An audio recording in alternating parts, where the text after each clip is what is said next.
આણંદના તારાપુરમાં બેફામ ડમ્પરનો ત્રાસ. રોયલ્ટી વિભાગે પીછો કરતા ડમ્પર મહોલ્લામાં ઘૂસ્યું.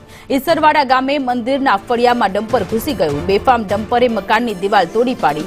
નાના ભૂલકાઓનો આબાદ બચાવ થયો છે. તારાપુર પોલીસે વધુ તપાસ હાથ ધરી છે. તો તારાપુરમાં બેફામ ડમ્પરો કે જે આડેધડ ચલાવી રહ્યા છે અને લોકોના જીવ જોખમમાં મૂકી રહ્યા છે, ત્યારે ઈસરવાડા ગામે મંદિરના ફળિયામાં ડમ્પર ઘૂસી ગયું છે. નાના ભૂલકાઓ કે જ્યાં નાના બાળકો રમી રહ્યા હતા, સદનસીબે આ નાના બાળકોનો બચાવ થયો છે. તારાપુરમાં બેફામ ડમ્પરોના ત્રાસને કારણે લોકોને હાલાકી પડી રહી છે.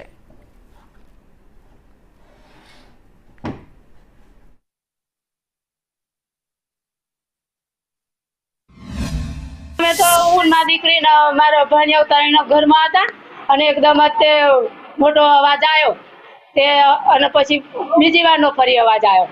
તે કાંકરા પડ્યા ને તો અમારા મનમાં કા વાંદરા કૂદતા હશે. તે ફરી મોટો બીજી વાર અવાજ આવ્યો ને પાછા બહાર અમે નાહાના છાયા હતા તો ડંફળિયા વાળો ઉડારા આવીને ઘસેડીને જતો રહ્યો અમારી દિવાલને.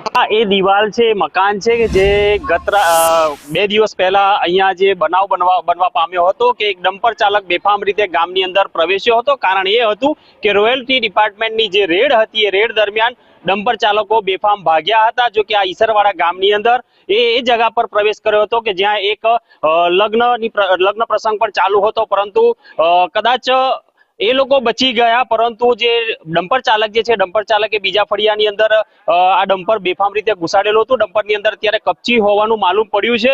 પરંતુ સવાલ સૌથી મોટો તારાપુર પોલીસ પર એ ઉઠે છે કે અત્યારે હાલ એ સ્થળ પર છેલ્લા 2 દિવસથી અહીંયા આટાફેરા કરે છે અને પ્રોટેક્શન પણ અહીંયા ગોઠવેલું છે.